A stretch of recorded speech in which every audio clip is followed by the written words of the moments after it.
Today, we're plunging into some really challenging, intense material, but material that offers some powerful, if uncomfortable, insights about family dynamics. Absolutely. And about the incredibly difficult choices people sometimes have to make when they're confronted with, well, really uncomfortable truths. That's right. We're looking at a specific case study that played out online, shared by one person, and then the significant community reaction, and importantly, the follow-up that came almost a year later. Yeah, so our sources today are the original post where this story first unfolded, an update shared quite a bit later, and then just a wealth of commentary from people offering perspective, validation, and sharing their own similar, often heartbreaking experiences. hmm And our mission in this deep dive is really to understand the core conflict presented in this individual's life, explore the different viewpoints and reactions from the community, and kind of grapple with the broader implications the story has. Things like family loyalty versus protecting the vulnerable. What does this particular deep dive tell us about confronting those really tough truths? It's heavy stuff. It really is. Okay, let's unpack this. Where does this incredibly difficult situation even begin for the person who posted? Okay, so it starts with the original post from a man, we'll call him OOP, original post, he was 30 years old, married to Jessica, who was 32, been married about 2 years. Right. And at the time of this first post, they were actively trying for a baby. That detail becomes incredibly important later on. Yeah, I can imagine.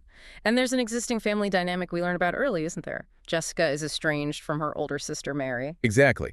And according to OOP, the reason given for this estrangement was just some vague family drama, something Jessica completely avoided discussing. Like she just waved it off. Yeah, basically said it wasn't a big deal, nothing to worry about. Which, looking back now, feels like a massive red flag, doesn't it? Totally. So what blew this seemingly quiet family secret wide open? The catalyst was Mary showing up unexpectedly at a family birthday party for Jessica's brother. Oh, wow. And this wasn't a quiet appearance.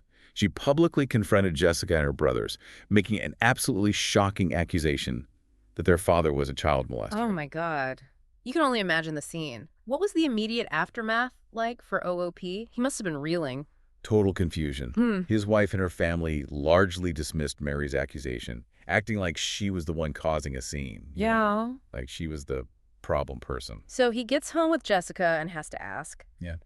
What was her initial explanation when he pressed her? Did she deny it? Her first response was incredibly minimizing.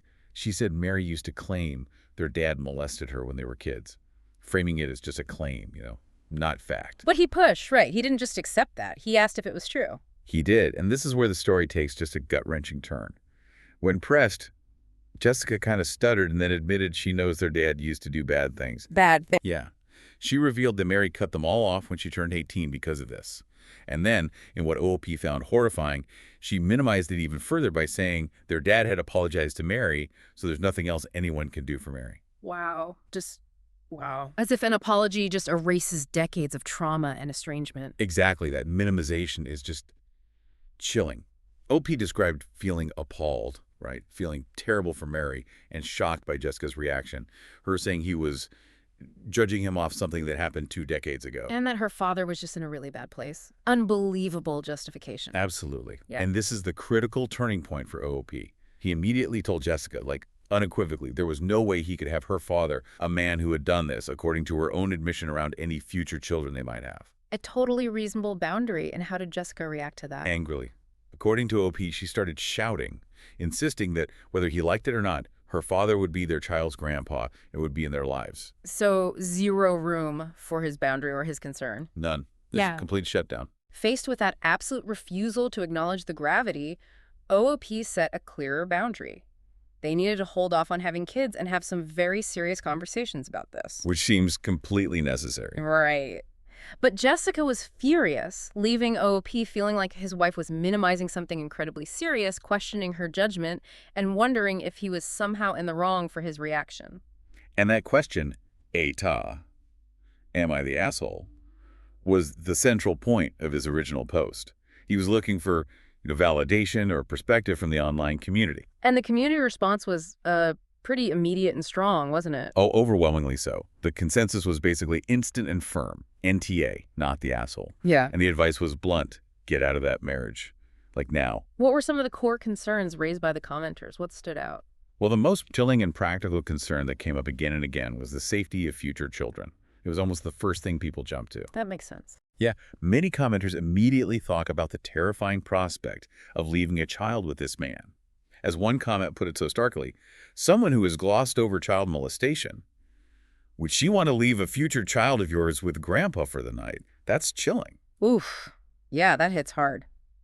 And OP himself echoed this fear, didn't he? Highlighting a major obstacle, Yeah. the lack of a criminal record. Exactly. He noted he never went to prison, never been reported to the police at all, and there's no proof. I would have no case and no power to keep him away. He said he didn't want to feel helpless, to fail his children like that. So the comments really reinforced his dawning realization that maybe having kids with Jessica at all, given her stance, was the dangerous choice. Definitely.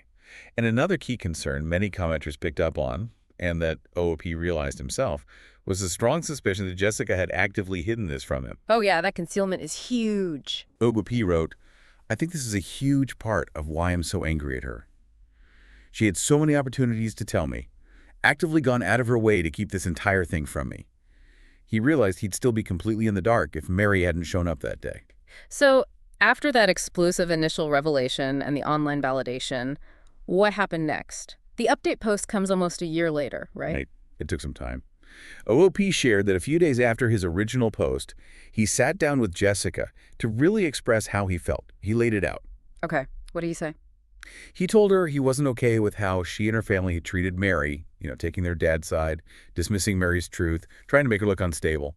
And he told her he wasn't okay with them brushing their father's actions under the rug. Good for him for saying it directly. And how did she respond to this direct confrontation? According to OOP, her initial reaction was incredibly unnerving. She was quiet and didn't say anything, just staring at me in a very chilling way. Yeah, he described it as almost like she was indifferent to whatever I had to say and just wanted it to be over. That cold indifference in the face of something so serious, it's really striking. But that indifference shifted when he took a concrete step, didn't it? When he mentioned leaving. It did.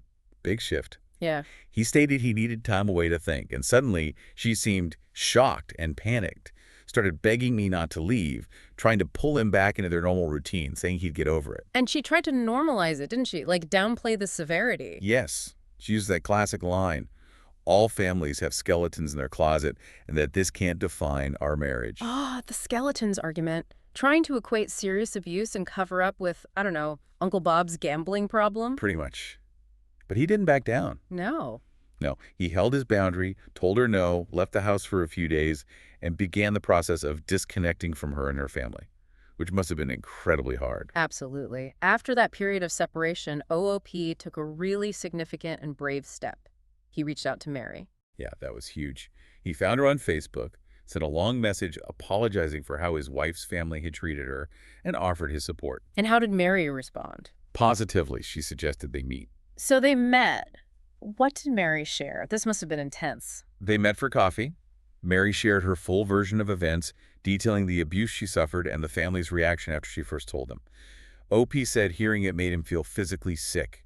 It basically validated everything he feared and suspected. God, that's awful. And this is where it gets really interesting and honestly just heartbreaking, showing the depth of the family's betrayal. What did Mary reveal about Jessica specifically? This is the kicker.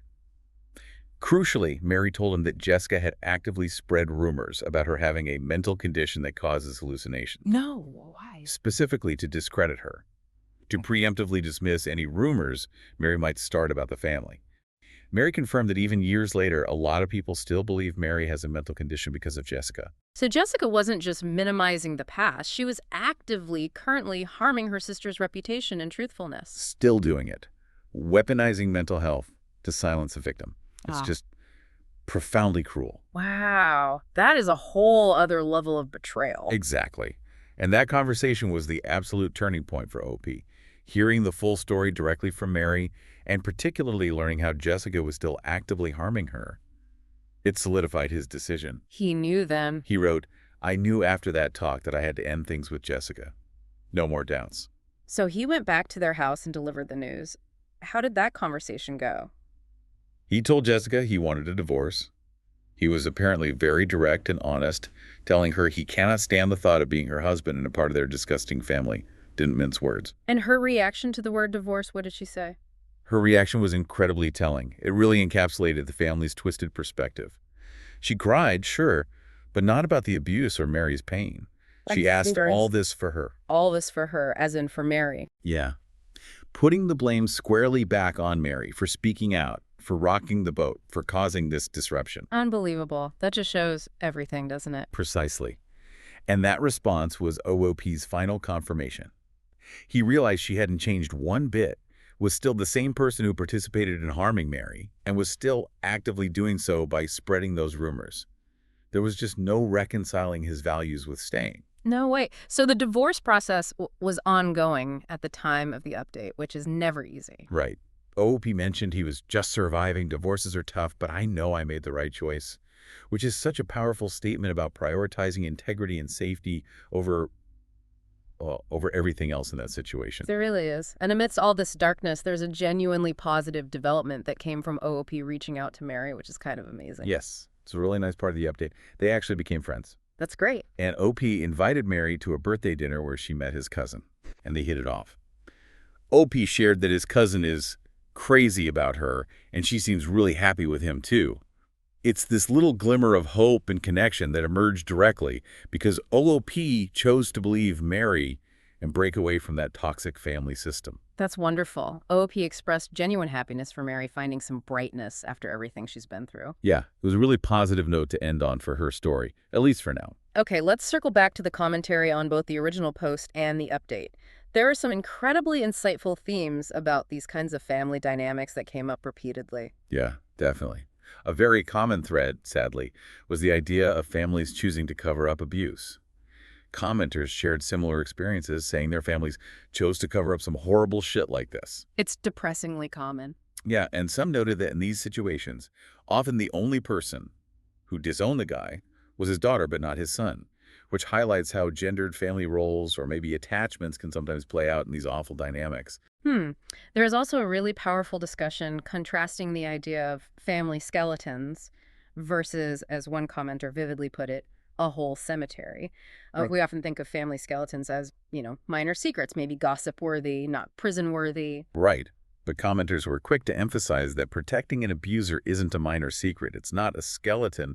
It's an alive pedophile. It's something actively harmful and morally reprehensible, not something you can just normalize or keep hidden without consequence. It poisons everything. That raises such an important question, doesn't it? What truly constitutes a typical family skeleton that maybe can be kept quiet versus something so fundamentally harmful that keeping it secret is enabling abuse? Where is that line for people, for families? It's a tough one. The commentary also really highlighted the disturbing dynamic of blaming the victim. When a victim speaks out, they are often seen by the family, not as someone brave telling the truth, but as the one who rocked the boat. Yeah, the troublemaker. Exactly. Therefore, they're the one who receives all the backlash and blame. Jessica's reaction of all this for her just tragically exemplifies this pattern.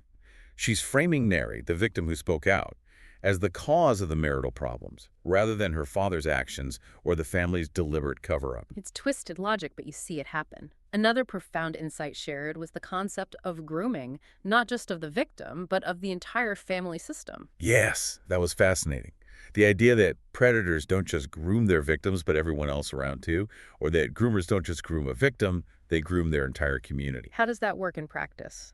Well, it helps explain how family members can become enablers or fall into denial, maybe not even out of pure malice, but because they've been subtly manipulated over years to protect the abuser and the family system's image. They prioritize the abuser's comfort or the family's reputation over the victim's truth and safety. It's like a psychological manipulation on a grand scale within the family unit. In building on that, some commenters speculated about Jessica herself. Was her behavior purely malicious, or was there a possibility she herself might have been a victim or was groomed into her role as her father's protector? Right. Phrases like, maybe dad molested her too, but she is brainwashed, or she thinks she's daddy's special girl, or just possibility, or she just doesn't want to admit it happened, came up. It's crucial to remember this is commenter speculation, right? Not confirmed fact. Oh, absolutely. We don't know, but it speaks to the incredibly complex and damaging psychological impact of growing up in such an environment for everyone in the family, not just the primary target. Regardless of the why behind Jessica's actions, though, The immediate danger to potential future children was a recurring, urgent theme in the comments. Oh, massively. Commenters were firm. There is no way that the soon-to-be ex was going to protect her kids. The fear was palpable, that she would absolutely have served up those children to her father by allowing him unsupervised access given her attitude. And some comments also interpreted Jessica's chilling indifference or that glassy-eyed stare OOP mentioned as potentially a trauma response or a form of dissociation. Yeah, like a maladaptive coping mechanism from her own difficult upbringing. Again, this is just an interpretation from the comments, but it highlights the deep psychological toll these situations take on everyone involved, not just the primary victim. It suggests that enabling behavior can sometimes stem from these deeply ingrained trauma responses. It's incredibly complex. It is, but ultimately, the vast majority of commentary celebrated OOP's incredibly difficult decision to leave and, critically, his choice to believe Mary. Comments like, Obi was brilliant to exit so early, OOP made the right call to walk away, and people expressing relief that he was able to see the truth, it showed a strong consensus that he made the right, brave choice. He protected himself and any potential future family from this toxic system. Exactly. So let's try and bring this deep dive to a close. Oh. What are the core takeaways from this deeply unsettling but ultimately, I think, clarifying story? Well, we see the devastating, long-lasting impact of family secrets, especially those involving abuse, and how denial and enablement can become just deeply entrenched family dynamics. Yeah. It highlights the immense courage required to break free from toxic family systems, both for the victim trying to tell their truth and for someone marrying into it who is suddenly confronted with that truth, like OOP was. Jessica's question, all this for her, really crystallizes the family's deeply skewed and frankly tragic perspective. This deep dive, drawing from the source material and commentary, shows unequivocally that it wasn't all this for her, for Mary. Or at least not only for Mary. Right. It was fundamentally for OOP's own integrity, his moral compass, and critically, for the safety and well-being of any future children he might have. He realized he simply could not and should not reconcile his values and his fundamental responsibility to protect the vulnerable with remaining within that family system and enabling their silence and denial. It's a stark, difficult reminder of the complexity of navigating these situations, the pervasive and insidious nature of family cover-ups, and just the profound importance of believing victims and seeking outside support when you're forced to confront such devastating truths about the people closest to you. It truly is. And it leaves us with a final provocative thought for you to consider as you go about your week. How do we balance deeply ingrained ideas of family loyalty, obligation, maybe even privacy with the moral imperative to protect those who have been harmed and stand for truth, especially when that means confronting uncomfortable realities about the people we love most? Yeah, when does loyalty become complicity? And when is walking away, no matter how painful, the only ethical path forward? Something to think about. All right, moving on to the next story. It follows the last few months of a young woman's life and, well, the huge impact she had. Yeah, so the main source is a series of posts from someone originally called YouStrawberry127. She was writing about Michelle, who was diagnosed with terminal lung cancer at just 22. And then there's a final update, too, written by Michelle's close friend after she passed away. It's incredibly sad, but there's more to it than just sadness. Definitely. It's about resilience, you know, and friendship, what real friendship looks like, and also just how far a mother will go for her child. So we'll unpack Michelle's initial fears, her situation, and then how she tried to find some peace for her daughter's future. Okay, so let's start with that first post. It hits hard. Michelle, 22, terminal diagnosis. Yeah, and she linked it to heavy smoking starting really young, like 15, and apparently getting up to 3 packs a day. Wow. And she talks about feeling like she'd failed at life. But her immediate worry, the thing that jumps out, is her daughter. Her little girl, just 3 years old, that was her absolute focus. And she didn't really have a safety net, did she? No, not at all. She grew up in foster care, so no family support as an adult. Right. And the daughter's father? He was in prison, so not an option for caregiving. It paints a picture of her being pretty isolated. Yeah, very isolated, limited money, relying on an elderly neighbor for childcare. It sounds incredibly tough. And her biggest fear, the one she keeps coming back to, is her daughter ending up in the foster system. The system she blamed for a lot of her own struggles. You could feel how desperate she was to avoid that. Absolutely. It's this cycle she saw, and she just couldn't bear for her daughter to go through it. So faced with this impossible situation, she comes up with this idea. An idea born out of desperation, maybe? Asking her close friend, who was also her coworker, to adopt her daughter. That says so much about their friendship, the trust there. It really does. But then there's this added layer of complexity. The race issue she brings up. Yeah, Michelle and her daughter are white. She mentions her daughter has blue eyes, can't tan, and her friend's family is black. And Michelle worried about the societal stuff, the prejudice her daughter might face because of that difference. It's heartbreaking, isn't it? On top of everything else, she's carrying this worry about how society might treat her daughter in that situation. She's really torn in that first post. Hmm. Should she ask her friend, or should she just try and save money, which she knew she didn't really have time to do? It's an awful conflict. What's the best or least bad option for her child? And she decides to take the first step. She reaches out to her friend to meet up, Which leads us to the first update.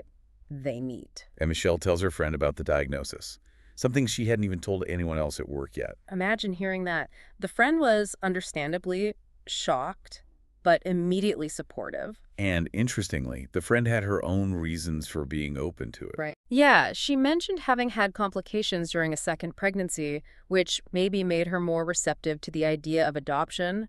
But of course, she needed to talk to her husband first. That makes sense. A huge decision. Totally. And Michelle, in that moment, starts thinking about leaving things for her daughter, like emails, videos. Oh, that part is so moving. Trying to capture memories, advice, love for all the moments she knew she wouldn't be there for. It's such a proactive way to still be a mother, even facing the end. What kind of things did she record initially? Birthday messages, thoughts from milestones, but also warnings, Yeah. based on her own life, don't do what I did, that kind of thing.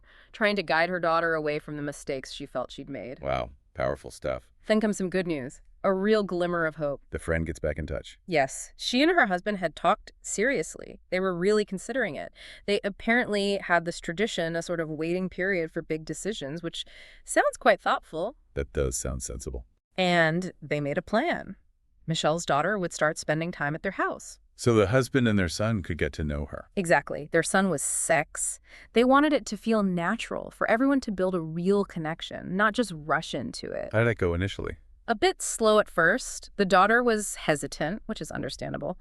But apparently it got better over time. They started interacting more. That must have given Michelle some comfort. Yeah, and they even planned to spend Christmas together. You can feel Michelle's hope building in that update, but the worry is still there underneath. Understandably. Mm. But then, update number 2 takes a difficult turn. Yeah, her health really declined after Christmas. Chest pain, coughing blood.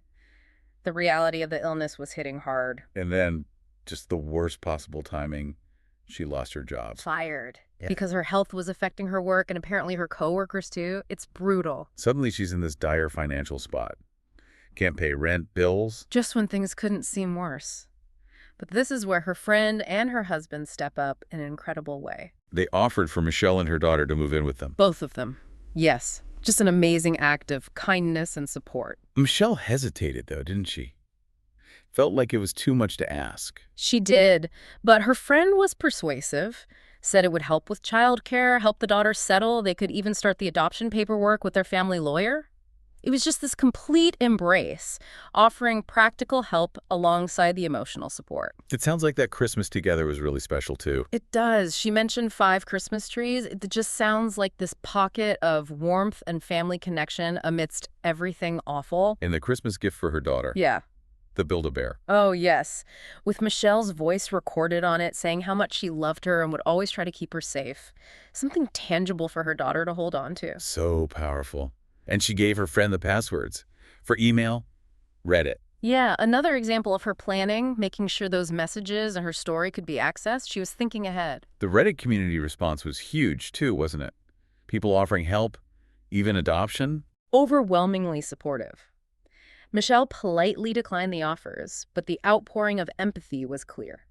And she addressed the race concern again in that update. She did. She wanted to be clear it wasn't about her having any prejudice. Her worry came from seeing how badly other foster kids in interracial placements were sometimes treated. Just shows how much she was thinking about potential future hardships for her daughter. In that update, she also talks about wanting to focus on the time she had left, wanting to paint something. Yeah, leaving something tangible behind. She mentioned a quote about not wasting life if you leave something behind you created. It's about finding meaning, even then. Her focus shifted to helping her friend's family and her daughter settle in together. preparing them for the future she wouldn't be part of. Which brings us to the final update. Written by the friend, titled She's Resting Now. Just heartbreaking, posted about 2 weeks after Michelle had passed away. The friend describes the funeral. Co-workers were there, her family. It shows Michelle connected with people. Definitely. And Michelle had apparently worried about the cost, wanted the cheapest option, but her friend and family made sure it was respectful. Even in death, finances were a worry for her. The friend shares more about Michelle's background, too, which really fills in the picture. Yeah, finding out her own mother died when she was 3, the same age as her daughter, never knew her father, taken out of school at 16 by a caregiver. Who then became the father of her child at 18 and was later arrested. Arrested for child exploitation, yes. Just layer upon layer of difficulty. And Michelle had been working hard since she was 19 to provide for her daughter. Even lying about her age to get the job she had shows her resourcefulness, her determination. It really does. And the friend notes this contrast. Michelle saw herself as a failure, but her friend saw her as strong, capable. We often see ourselves so differently than others do. So true. And there's that touching detail about Ted. The homeless man she used to help. Yeah, she'd regularly give him food, talk to him. And he came to her funeral. It speaks volumes about her kindness, even when she had so little herself. The friend gives a brief, painful description of the final weeks in the hospital. And the flowers at the funeral, gladiolus and poppies. Gladiolus for strength and integrity, and poppies because that was her nickname for her daughter. Oh, wow. Those details. And the friend mentions the daughter has painted poppies in her new bedroom. And she clings to that Build-A-Bear. Keeping her mom close. There's also an unfinished painting of Michelle's that they plan to hang up later. And the emails. We'll start sharing them on her 4th birthday. Yeah. And they're keeping her letters and recipes safe, too. All these Yeah. pieces of her. The friend is also handling the practical things, like applying for survivor's benefits for the daughter, setting up a savings account. Showing that long-term commitment, and then that line. We will raise our daughter with all the love we have. Yeah. Yeah. That says it all. And respecting Michelle's wish to delete the Reddit account, letting her story stand as it was told. So, when you step back and look at it all, what are the main takeaways here? Well, first and foremost, just the incredible love between a mother and daughter.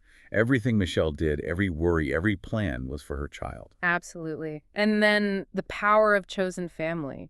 Her friend and her husband, their kindness was just extraordinary. It shows how vital that kind of support, that community can be. Yeah, you see how people can step up for each other in the absolute worst times. And the story does touch on, systemic issues like the foster care system and societal prejudice, but subtly. Michelle's experience informs her fears, but her focus is always personal, always on her daughter. It's not a political statement. It's a human story shaped by those realities. Exactly. And despite all the tragedy, there's this theme of finding meaning, right? Wanting to leave something behind, her kindness to Ted. It shows you can create a legacy through love, even in a short life marked by hardship. People on Reddit really discussed that too, didn't they? What makes a life successful? It wasn't about conventional success for Michelle, but about the love she gave and inspired. So, reflecting on it all, it's incredibly heartbreaking, obviously, but Michelle's story is also one of hope in a way. Hope found in love and connection, yeah. She faced the absolute worst, but she focused on her daughter's future and found people who would carry that love forward. It's a powerful reminder, isn't it? How fragile life is, but also how strong human connections can be. Her wanting to leave that painting, those emails, it taps into that universal need to feel like our lives mattered. It really does. It makes you think about the small things, doesn't it? Like the sandwich for Ted. You never know how those small acts of kindness might ripple out, what impact they might have. So maybe the final thought for you listening is, what kind of legacy do you hope to leave? It doesn't have to be grand. What small steps, what acts of kindness can you maybe take today? All right, moving on to the next story. You know that feeling when you're around certain family friends and no matter how much you grow up or what you achieve, they still treat you like you're about 12. Oh, absolutely. It's like you're frozen in time in their minds. Super frustrating, especially when it's someone connected to, say, your parents. Exactly. That feeling of just constantly hitting this wall of their outdated perception Yeah. can be really grating. Yeah, it really chips away at you. Well, that's pretty much exactly what we're diving into today. We found this really compelling series of Reddit posts. It details one person's journey years long navigating that exact kind of dynamic. Right. This person, the original poster, or OP, shared her story about dealing with her father's friend, a guy named Harold. And Herod sounds like, well, maybe a masterclass in condescension from what OP describes. He really does. And what's great for our deep dive is we have a timeline. There's the original post back in August 2023, hmm then an update later that same month, and then, importantly, another one about a year later, September 2024. So we get to see it unfold. It's like a real-time look at how she handled this persistent, uncomfortable situation. Precisely. So our mission today for you listening is to really unpack OP's story. We want to look at those key moments, the turning points, and see what we can all maybe learn about navigating those tricky relationships, where the boundaries just feel constantly pushed. Yeah, what does it take to finally say enough? And what happens next? Let's start with the initial problem with Harold. Okay, so OP introduces Harold as this friend of her dad's, known him forever, basically. And the issue started right around when she turned 18. Just as she's stepping into adulthood, right? College age. Exactly. Yeah. And from that point on, Harold consistently treated her in a way that felt really belittling, infantilizing, I think is the word. And it wasn't just occasional comments from her description, it was a pattern. Definitely a pattern. She Yeah. gives some specific examples in that first post, Yeah. like completely ignoring personal space boundaries. And saying things out loud in front of other people like, and this is a direct quote, "You're not 19, you're a baby." Wow. Publicly dismissing her age like that? Yeah. Think about how that lands when you're just starting to feel like an adult. It's classic infantilization. It's a Yeah. way to kind of keep someone down, frame them as less capable, and doing it publicly, that just adds this layer of social awkwardness that makes it harder to respond. Totally. And it wasn't just age. He'd apparently patronize her about her education, her hobbies, Yeah. whatever she was into, he'd find a way to talk down about it. Uh, And here's a really weird detail she mentions. Whenever she did get visibly annoyed, understandably, mm. he'd apparently ask her, sort of playfully, "Do you hate me?" That's interesting. It's like he knows he's provoking her, Right. but he frames her reaction as extreme hate. Instead of just acknowledging he was being, well, a jerk, it deflects. Exactly, puts her on the defensive. And she admits, she usually just said no, trying to keep the peace for her dad. Which is understandable, but obviously builds resentment over time. For sure. But she points to this one barbecue incident when she was 20 as a kind of turning point in how she felt about it, even if she didn't act yet. Okay, what happened there? Well, she says she was actually being quiet, trying to work on a paper for college, being responsible. And Harold apparently announced to the group something like, "I like her, even though you're an impolite brat." A brat! For being quiet and studying. I know. The disconnect is huge. She's doing exactly what a responsible young adult would do.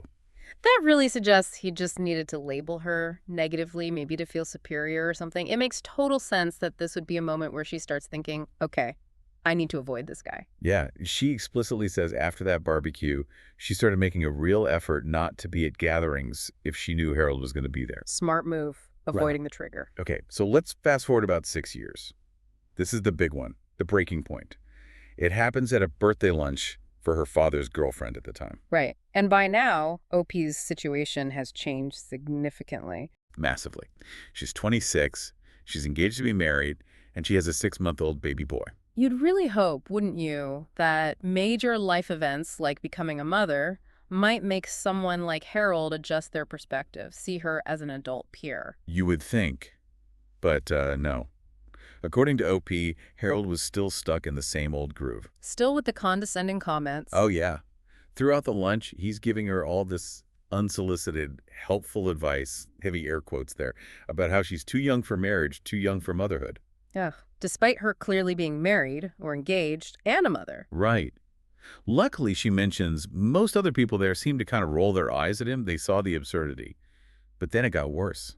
How so? Her baby woke up, needed feeding, so she stepped away to breastfeed him privately when she came back. Let me guess, Harold had something to say. You guessed it. He starts making these dismissive jokes about how she must be struggling if her son was leeching her away for that long. Wow. That's not just insensitive, it's actively undermining her as a new mom. Breastfeeding is hard work. Totally. And devaluing it like that. Then He apparently interrupted a conversation she was having with another friend of her dad's, who was also pregnant, by the way, Okay. to basically question her whole parenting approach, making more digs about her age.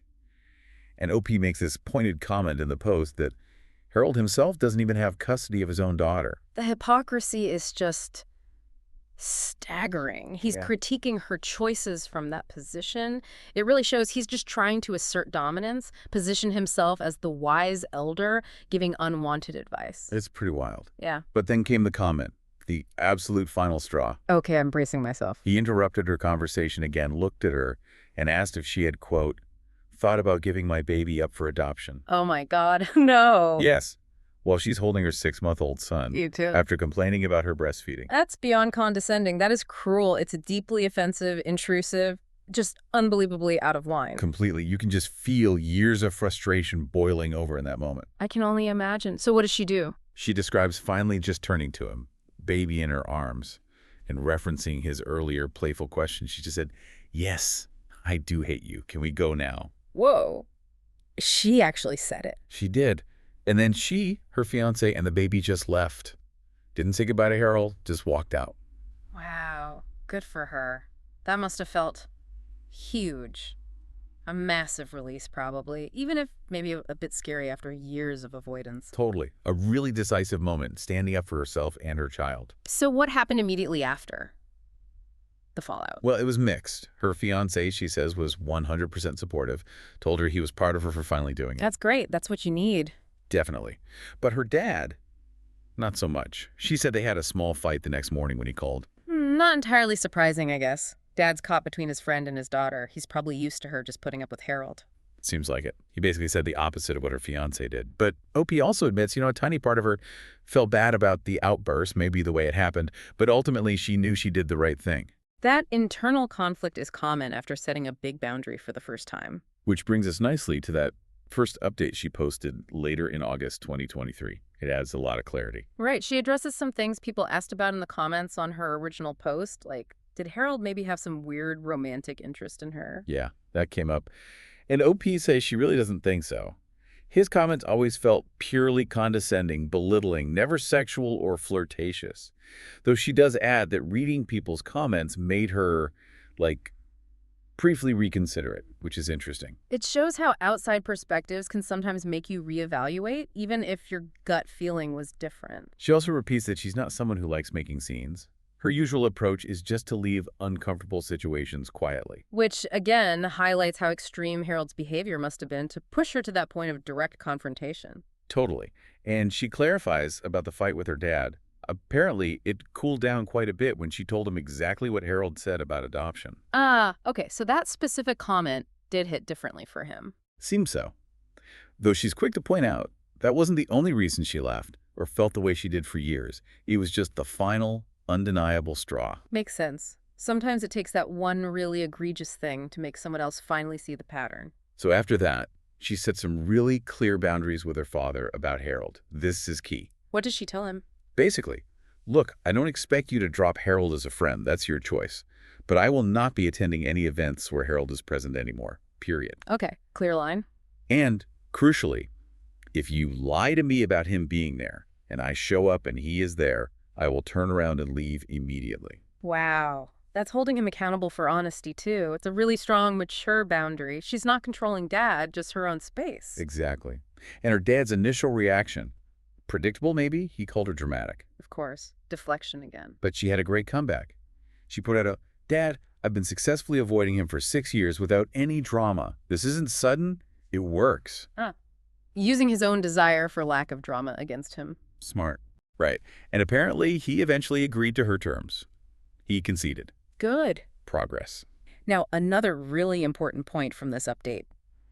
She considered going no contact with her dad over this and other past issues, but decided against it. Okay, why? A few reasons. One, they didn't see each other constantly anyway since she'd moved out. Two, her main focus was now on raising her son differently, breaking cycles. And three, this is big, her dad had actually started going to therapy after she got pregnant. Oh, interesting. Yeah, and she says his behavior had improved. She even told him directly that his relationship with his grandchild was basically conditional on him staying in therapy. Using her leverage for positive change, that's quite strategic. Definitely. So the overall feeling from that first update is just relief. She says she's glad she doesn't have to deceive anyone anymore about how she feels about Harold. Freedom and authenticity. Makes sense. Okay, then we jump forward over a year to the second update, September 2024. Right, catching up after some time has passed. Right. What's the vibe now? Life has moved on. She's busy raising a toddler, she got married, which is lovely, That's great news. and just generally juggling work and family. Her focus is very much on her own life now. And has the Harold avoidance strategy worked out? Seems so. She confirms her dad has actually respected her boundaries about events. He tells her if Harold will be there, she doesn't go, and it's been fine. So the boundary held. Good. She mentions only one time seeing Harold in that whole year at her dad's birthday party. Apparently, her dad must have told Harold beforehand, do not talk to my daughter, because he didn't. Huh.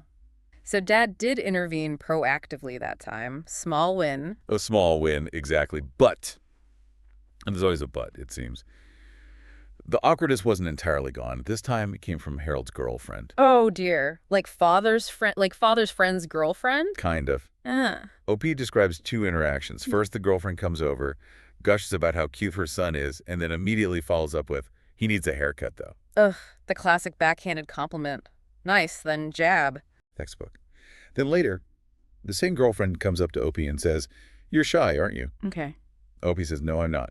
And the girlfriend just laughs and goes, yeah, you're shy. Like, super patronizingly. As if she knows OP better than OP knows herself. Wow. It really sounds like Harold found someone who speaks the same passive-aggressive, condescending language. That's exactly what OP concludes.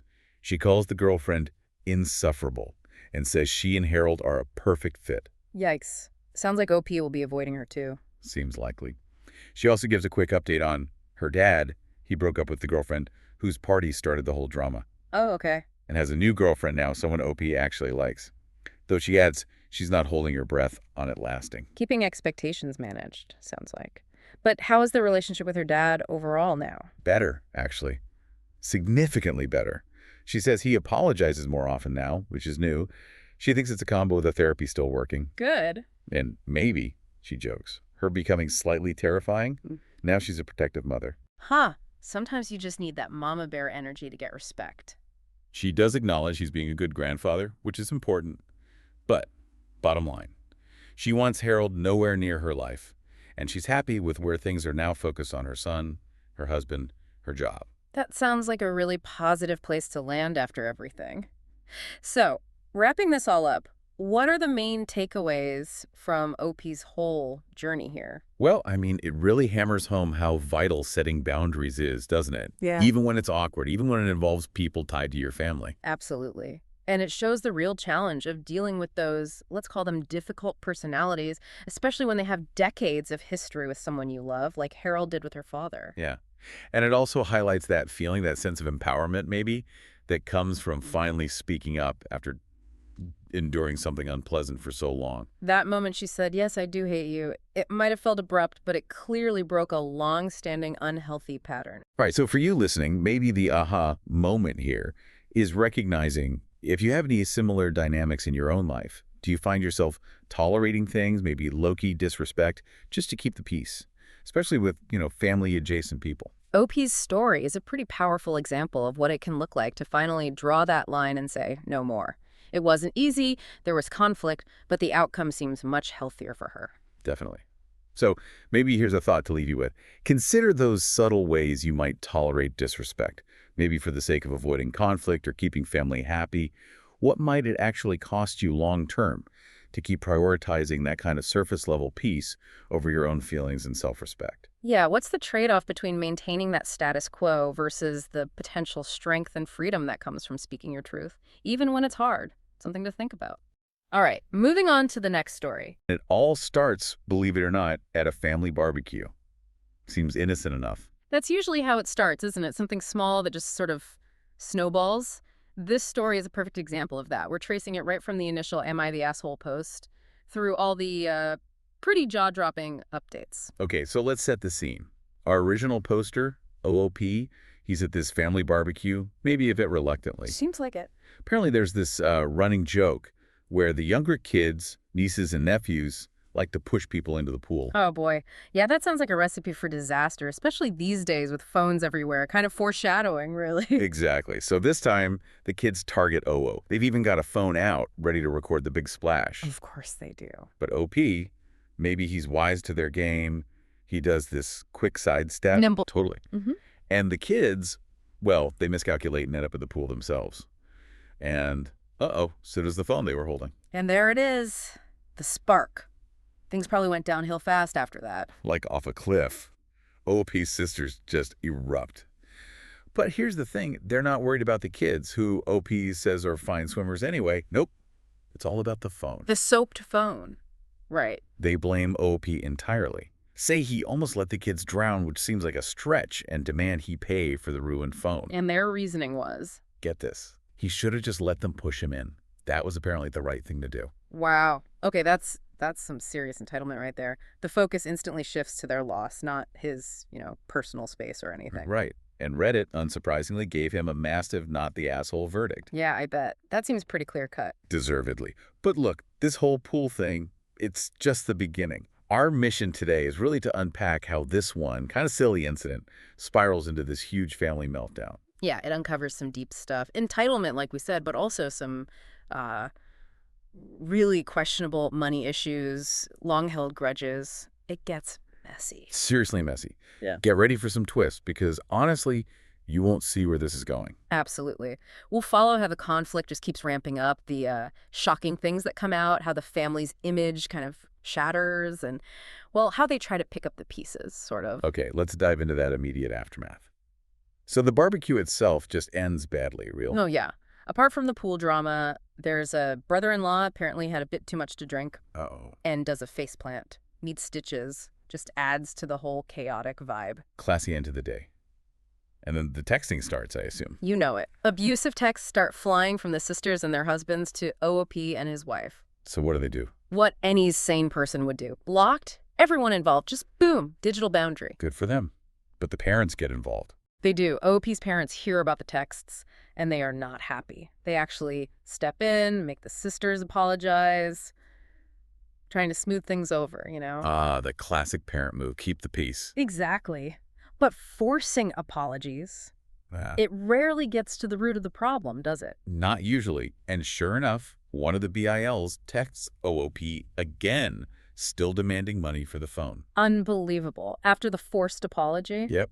So OP's just tells his parents, look, I'm done. I'm going no contact with my sisters. That's a big step, drawing a clear line. And then OP's dad does something pretty unexpected. He's usually not confrontational, OP says, but he apparently rips them a new one. Really? What did he do? He bans the grandkids from his and mom's house indefinitely, which, OP points out, messes up their free babysitting arrangement big time. Ooh, hitting them where it hurts? That's a real consequence. Move there more. Oh yeah, big one. They're also banned from the family vacation house. And then Dad drops this bombshell. What? The vacation house, it's not theirs. It belongs to OOP. Whoa. Okay, that changes things. I bet the sisters didn't know that. Seems like they had no clue. Talk about a reality check. So a few days later, guess who shows up unannounced at OOP's house? Let me guess. The sisters and husbands.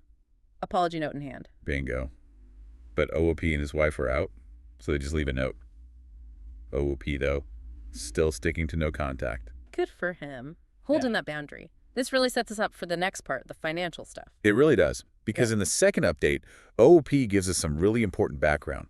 Turns out his sisters have this totally wrong idea that their parents are loaded. Ah, the classic assumption that parents have some secret stash of cash. It breeds expectations, right? Big time. Yeah. Because the oldest sister and her family, they're living way beyond their means. Yeah. Like, seriously. And they actually need a loan. Which the parents can't give them. Exactly. Parents are on Social Security, pensions, tiny emergency fund. They just don't have it. That gap between perception and reality is huge. And then there's the vacation house bombshell part 2. Oh, brace yourself for this. It turns out the oldest sister, for the last 3 years, has been secretly renting out OOP's vacation house. Like, monthly. No way! And pocketing all the cash. Secretly renting out his house for 3 years. Yep. And the kicker, the other sister knew about it. Might have even done it herself before. Wow. Okay, that's not just entitlement, that's theft, basically. Using his property like their own ATM. What did the parents do? They were horrified, obviously, told OOP right away. And they even predicted, correctly, that the sisters would then try to pressure OOP into letting them keep renting it. Did they? Of course they did. Like clockwork. Sisters show up at OOP's place again, pretty much barge their way in, and start trying to convince him to let them keep using the house. Unbelievable nerve. But wait, it gets even wilder. How could it possibly get wilder? They actually demand Yeah. that OOP should step up and pay for their kids' college tuition. You're kidding. Nope. Because, and I quote, that's what family does. After secretly renting his house and demanding money for the phone they dropped, now they want him to pay for college. I'm speechless. The audacity is just staggering. So naturally, a huge fight breaks out. They eventually leave, and OP is just left there, totally drained, and probably wondering what planet his sisters are on. Yeah, that's beyond dysfunctional. It's like a complete breakdown of respect, boundaries, everything. Okay, moving into updates 3 and 4. The whole thing really zeroes in on that vacation house. OP's parents are just done. Can't blame them. Stuck in the middle, dealing with the sisters' demands constantly. Yeah, they tell OP they can't manage it anymore. He feels kind of bad because he wanted them to enjoy it, but he totally gets it. So he takes control? Decisively. New heavy-duty chain and lock on the gate, changes all the codes, security cameras go up, no trespassing signs everywhere, making it crystal clear. Message sent. Loud and clear, you'd think. You'd think. Yeah. But then both BILs call him up, trying to pressure him. Let us use the house like we always have. The oldest one even threatens to break in. Seriously, a threat. That's crossing a line. Big time. OP refuses, obviously, and he's now seriously thinking about just selling the place to be done with it all. Still no contact with the sisters. That threat just shows how much they felt they could get away with. Years of it, probably. So to add another layer of security, OOP hires a property manager, a guy named David. Smart move. Meanwhile, the sisters are now leaning on the parents again, trying to get them to make OOP open the house for Thanksgiving. Were they kidding after everything? Apparently not. The parents try to find some middle ground, like suggesting an Airbnb everyone chips in for or hosting at their place, but specifically without OOP and his wife. Still trying to appease the sisters, even if it means excluding OOP. That's tough. And it backfires anyway because the oldest sister says she can't afford her share of the Airbnb. Shocking, I know. Right. So Thanksgiving ends up at the parents' house. OP and his wife don't go. Another holiday split by all this. It's just sad, really. And the parents still hope the sisters will just accept things. Yeah, they ask OOP not to sell the house just yet. They're hoping things will calm down, reach a new normal. They can still use it. Maybe a bit optimistic. Maybe just hopeful. It's their family, after all, even when it's messy. True. Meanwhile, the sisters are leaving these demanding voicemails for OOP about the family vacation home. He just ignores them. No way is he letting them back in. Their delusion about it being a family home, despite it being his and their actions, is just incredible. And then reality starts to bite for the oldest sister and BIL. OP hears from his parents they're getting rid of expensive cars, jet skis. The facade is crumbling. The consequences of living beyond their means are catching up. Looks like it. And that leads us into update 5, where things take a really, really dark turn. We're way past family arguments now. Yeah, this is where it escalates into actual criminal behavior. It's pretty shocking. Understatement. The short version is the brothers-in-law break into OOP's vacation house. They actually did it after the threat. They actually did it, and they got arrested. Wow. Oh. Okay, what were the charges? Breaking and entering, destruction of property, and communicating threats. Class 1 misdemeanors. And OOP, he's not playing nice anymore. He tells the authorities he will not drop the charges unless he gets paid back in full for all the damage. Good for him. They crossed a major legal line. They needed to face consequences. Absolutely. And the details are bad. They cut the chain, damaged the front door, got in through another door, then broke into the barn too. Just total disregard for his property. How did they get caught? David, the property manager, he saw what was happening and called the cops. Thank goodness for David. That was a smart hire. The BILs must have had some excuse. Oh, flimsy one. Something about having permission. OOP being unreachable. The cops didn't buy it, especially since OP had deliberately left his phone in the car that day. So off to the sheriff's office they went. Booked. So the law finally stepped in. Real consequences. How did the sisters react? Well, OOP didn't know right away because, blocked contacts. But apparently they were frantic. And adding insult to injury, the oldest sister's credit cards were maxed out, so the middle sister had to bail them out. More financial fallout cascading through the family. When OOP finally checks his messages, He confirms to the sheriff. Absolutely no permission given. Then his parents call, pressured by the sisters. Let me guess, trying to get him to say it was all a mistake. Exactly. Tell the police it was a misunderstanding, drop the charges. Oh, the parents are really in a tough spot there. Trying to manage the chaos, but kind of enabling it, too. OOP holds firm, though. Says he won't do anything until he talks to a lawyer and gets paid for the damages. His mom got really upset, apparently. He hadn't even seen the damage yet, just photos, but they look bad. Definitely the right call to get legal advice. This Yeah. is way beyond family squabbles now. For sure. He starts talking to lawyer friends about restraining orders, suing for that back rent. And it turns out the BILs had no idea about David, the property manager, or the cameras. And the parents knew about the cameras, but didn't tell them. Yep.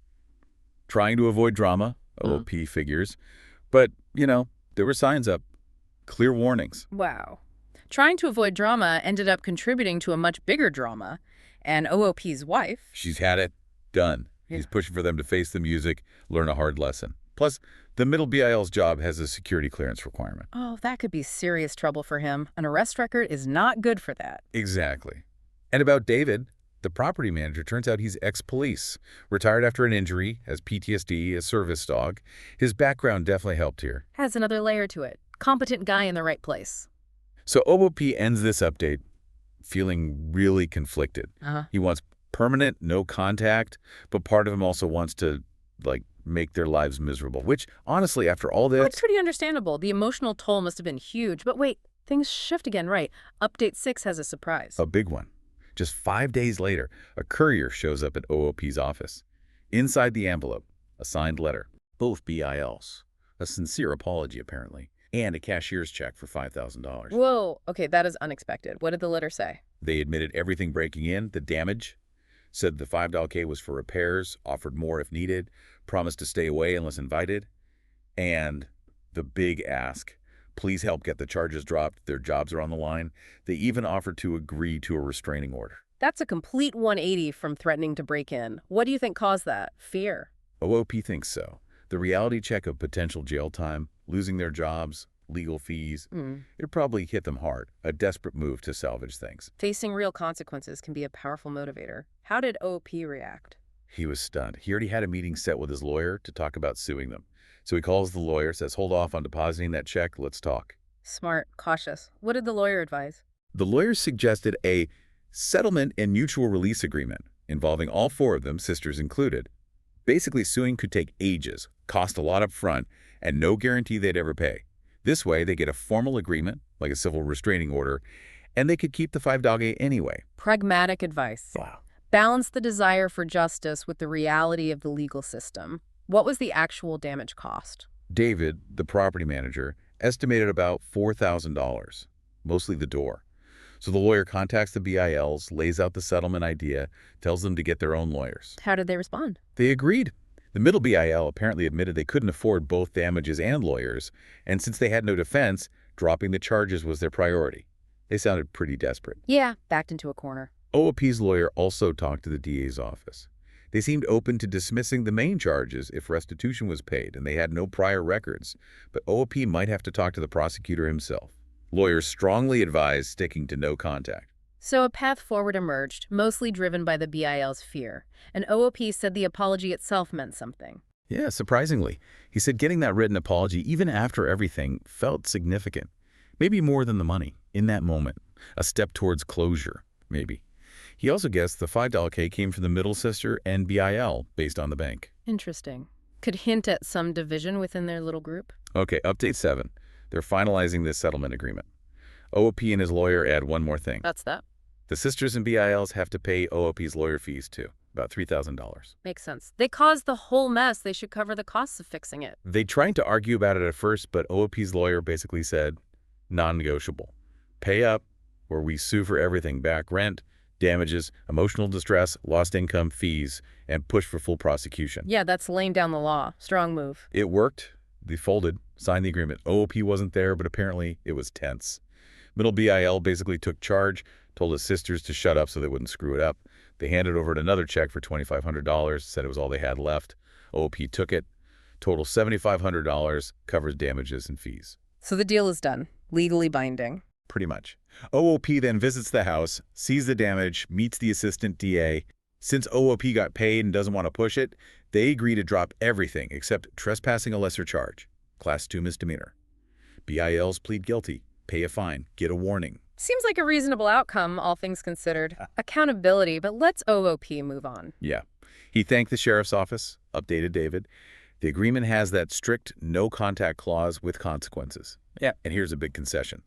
OOP lets them off the hook for the back rent they stole. Wow, really? Yeah, unless it causes tax problems for them down the line, then they're liable. And there's a mutual release of future claims. So a formal end to that specific conflict. But as always with families like this, the story doesn't just stop there, does it? Not even close. Updates 8 and 9 show the fallout continues. Oldest sister and her BIL file for Chapter 7 bankruptcy. Oh, wow. And that affects the parents. Big time. It turns out their financial situation was even worse than imagined. BIL's truck got repossessed. They had like $125,000 in credit card debt, no home equity, loans on toys. And here's the kicker. OOP's parents had already bailed them out massively. Oh, massive. They drained their savings and an IRA. About $45,000 total. Gone. To help the oldest sister catch up on her mortgage and car lease, left the parents with basically nothing. They'd also been paying her groceries and car insurance. Oh my God, that's devastating for the parents. So incredibly generous, but maybe not wise. Enabling, almost. OP's dad is furious about it, causing tension with his wife. OP's disappointed but not shocked.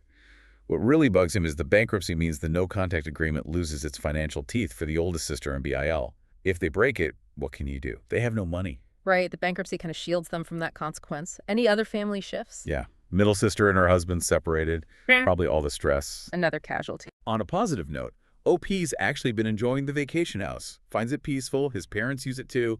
And finally, the parents cut off the sister's grocery allowance. Wait, grocery allowance? Get this. Up to $500 a month each.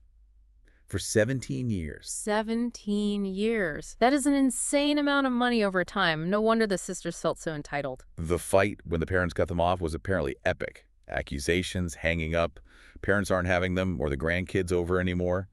OP's also setting up a trust for his parents' house, him as trustee, to protect it from the sisters. Smart move. Legally protecting their assets. The one good thing, sisters and BILs are finally leaving him alone. Oh, and that rental income the oldest sister pocketed? Probably $6,000 to $9,000 a month, undeclared, for almost 3 years. Their bankruptcy also got switched to Chapter 13, so they have to repay some debt. So the financial mess continues, relationships are fractured, but then there's one last update, number 10. Yeah, and it's a big one. OOP gets a long letter from the middle BIL, well, ex-BIL now. They divorced. Yeah. Right after the settlement was signed. Wow. What did he say in the letter? He said the arrest was his moment of clarity. Realized how toxic the whole group dynamic was, called them all borderline alcoholics or worse, and knew he had to get out. He doesn't talk to the oldest sister or her husband anymore. He asked to meet OOP and his dad.